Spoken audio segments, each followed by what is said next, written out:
Hello, this is Microphone Media. Please like, subscribe, and share. Thank you.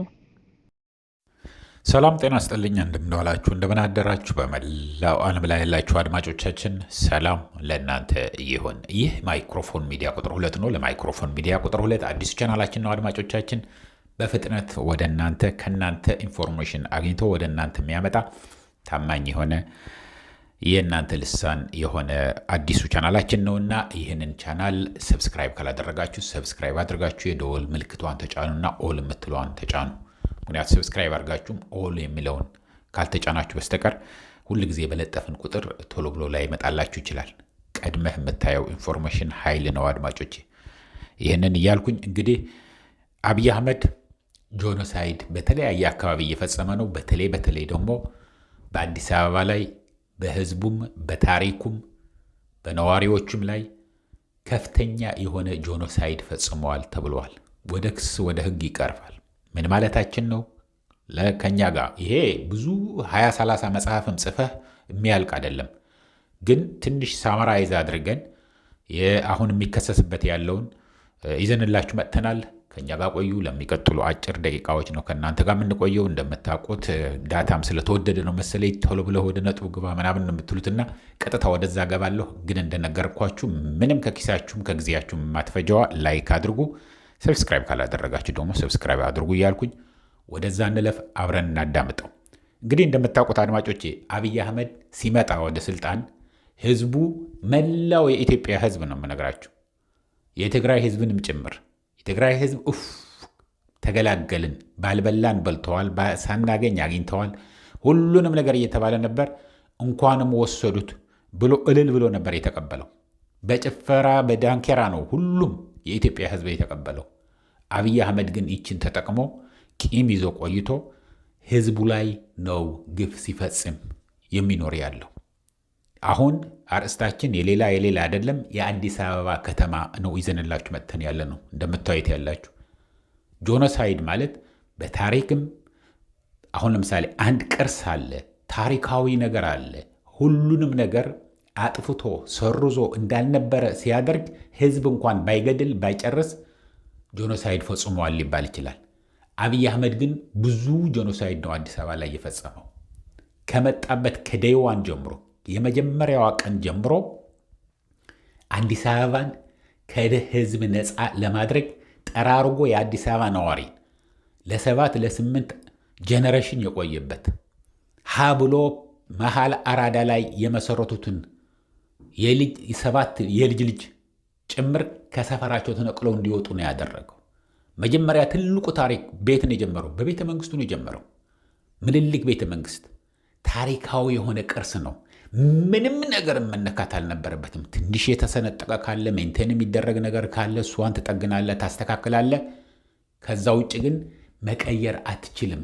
ከቀየርከው ዲኮር ካደረግከው ያ የድሮ ታሪኩን ለቀቀ ማለት ነው። እሱ ግን ምን አደረገ? እንዳለ ነው የቀየረው። እዛ ቤተ መንግስት ላይ የነበሩ በሙሉ ቅርሳ ቅርሶች ብቻ አይደለም፣ ታሪካዊ የሆንም ለኢትዮጵያ ህዝብ ንብረት የሆኑ የኢትዮጵያ ህዝብ ንብረት የሆነ ብዙ ቅርስ አቃጥለዋል። ብዙ ዶኩሜንቶች አቃጥለዋል። መፍረስ ያልነበረበትም አፍርሰዋል። ይሄ የምንናገር ያለ ነው ከአፄ ምኒልክ ጀምሮ እስከ አፄ ኃይለ ሥላሴ ከዛም እስከ ደርግ ድረስ ኢህአደግ ድረስ ምንም ሳይነካ ወርቁም፣ መኪናውም፣ ዶኩሜንቱም ሁሉ ነገር በጥንቃቄ ማንም እንዳይነካው ተጠብቆ የነበረ ታሪካዊ ቅርሶች እንዳለ አቃጥሏቸዋል። አርቲፊሻል ብልጭልጭ ዲኮር ለማድረግ ብሎ እንዳለ ነው ያቃጠለው።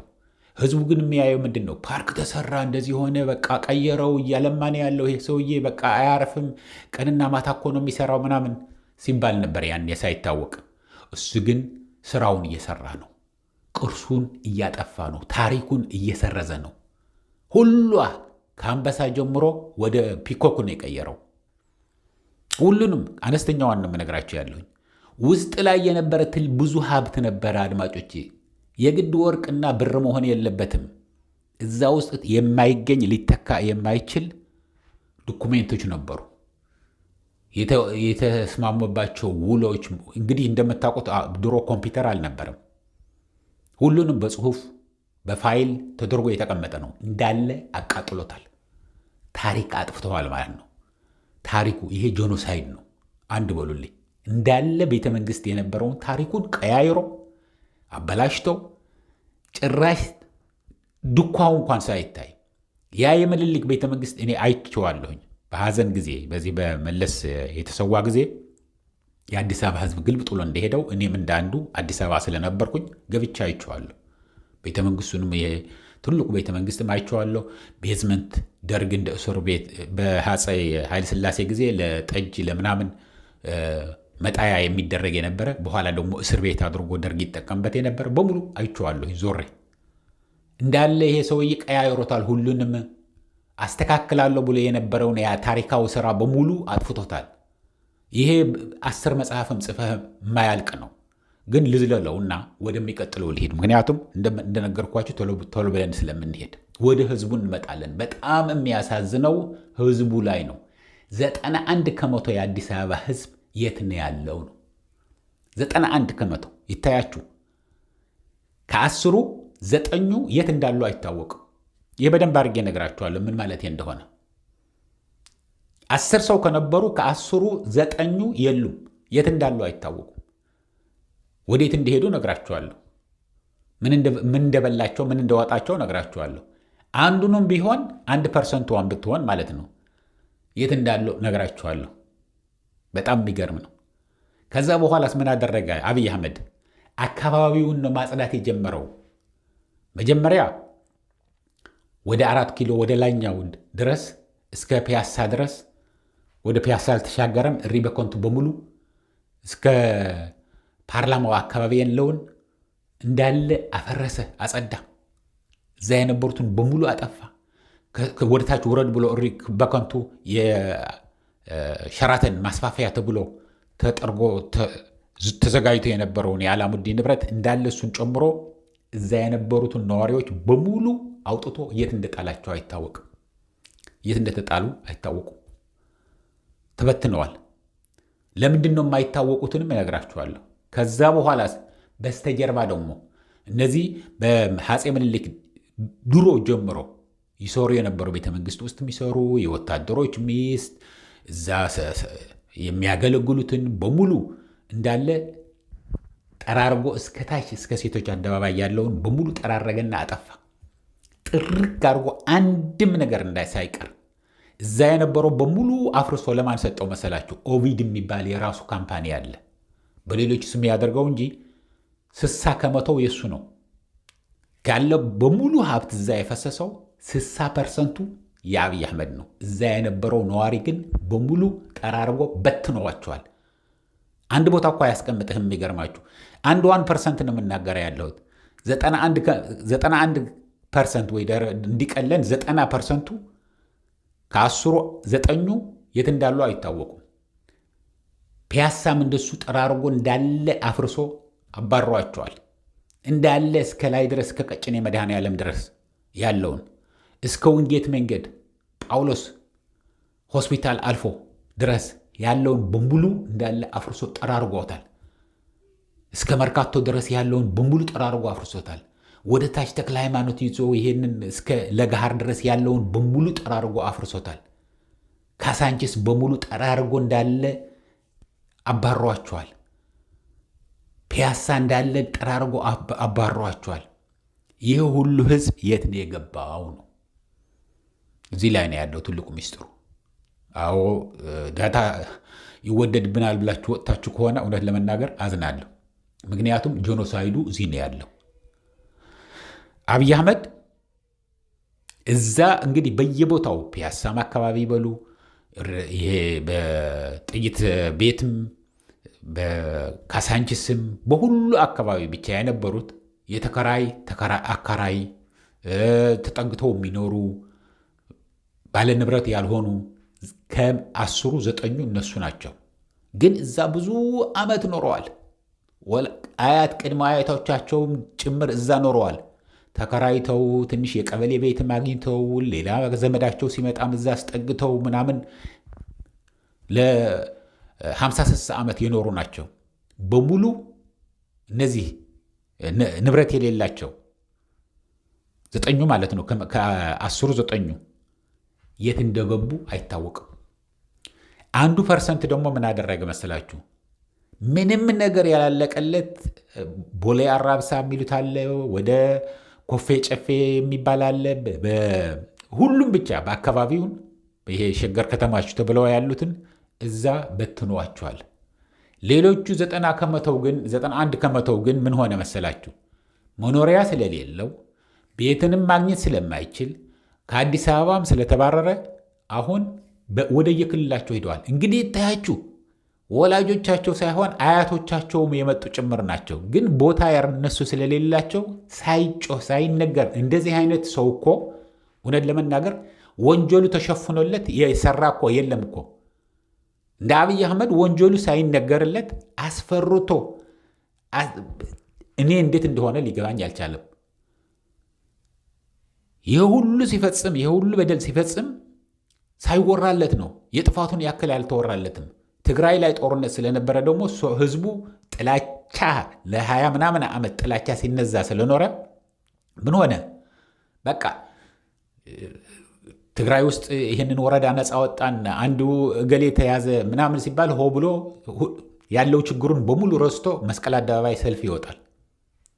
በአንዳንድ በኩል እውነት ለመናገር ብዙዎችን ጠይቄ የአዲስ አበባ ነዋሪዎች የእጃችንን የሰጠን ነው ያሉት።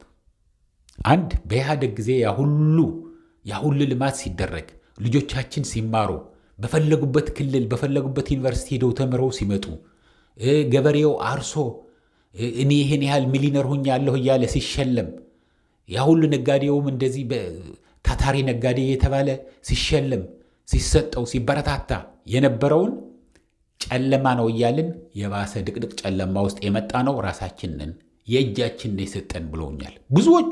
እውነቴን ነው የምነግራችሁ። የትግራይ ተወላጆች አይደሉም እነዚህ የአዲስ አበባ ተወላጆች የሆኑ ከብሔር ብሔረሰብ የተለያየ እንግዲህ የአዲስ አበባ ነው አይደለም። ከደቡብ ይምጣ፣ ከሰሜን ይምጣ፣ ከምብራቅ ይምጣ፣ ከምዕራብ ይምጣ አዲስ አበባ ከተወለደ አዲስ አበባ ነኝ ነው የሚል። አንደኛ ከአንድ ብሔርም ያልተወለደ ብዙ አለ፣ በጣም ብዙ አለ። ተጋብቶ ተዋልዶ ተዛምዶ ኢትዮጵያዊ ሆኖ የሚኖርበት አዲስ አበባ ነበረ። አብይ አህመድ ግን ጥርግርግ አድርጎ ይህን አውጥቶ ጄኖሳይድ ፈጽመዋል። ህዝቡ የአዲስ አበባ 90 ከመቶ የአዲስ አበባ ህዝብ የለም፣ የት እንደገባ አይታወቅም። ስለዚህ አብይ አህመድ ይሄ ትልቅ ጄኖሳይድ ፈጽመዋል። ህዝቡ የተረፈው ደግሞ አምርረዋል። በየአካባቢው የተበተነው በየኮንዶሚኒየም የተበተነው ከእድሩ ከሰፈሩ ከመሬቱ ከቀየው ከመቃብሩ ከታቦቱ ተለይቶ አሁን ቤተ ክርስቲያኖች ቀፎ ሆነዋል። አዲስ አበባ ውስጥ ምዕመናን የሏቸውም። ተክለ ሃይማኖት ብትሄዱ ሰው የለም። ወደ ፒያሳ ሄዳችሁ ጊዮርጊስ ብትሄዱ ምንም ህዝብ የሚባል ነገር የለም። በየቤተ ክርስቲያኑ ግቢ ገብርኤል ማንም ሰው የለውም። የሚሳለም የሚቀድስም የሚወድስም የለም።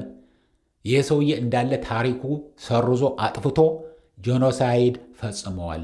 በታሪኩ ጄኖሳይድ ፈጽመዋል። በቅርሶች ጄኖሳይድ ፈጽመዋል። ከሁሉ በላይ ደግሞ በነዋሪው ላይ ከፍተኛ የሆነ ጄኖሳይድ ፈጽመዋል እና ይህ ሰውዬ መከሰስ አለበት እያለ ነው። ሆ ብሎ የአዲስ አበባ ህዝብ ሊውጠው እየተነሳ ነው። እመኑኝ፣ ይህ ዝም ብዬ አይደለም መነግራችሁ ያለው በከፍተኛ ደረጃ እየተሰራበት ያለ ነው። ሊከሰስ ነው። በኢንተርናሽናል ኮርት ኦፍ ጃስቲስ ይከሰሳል። ሁሉንም ነገር እየተዘጋጀ ነው ያለው። በሁሉንም የነበረው ህዝብ የት አለ? የት ገባ? ያ ሁሉ ህዝብ የት ነው የጠፋው? አሁን እኮ የት እንደምትገባም አይታወቅም። የት እንደተሰወርክ አይታወቅም። የት እንደምትታሰር አይታወቅም። የት እንደምትገረፍ አይታወቅም። ማን እንደሚያስረህ ይሄ እኮ ምንም ነገር ጥፋት የሌላቸው። ትናንትና አሁን ከአዳማ ደውለውልኝ ነበር።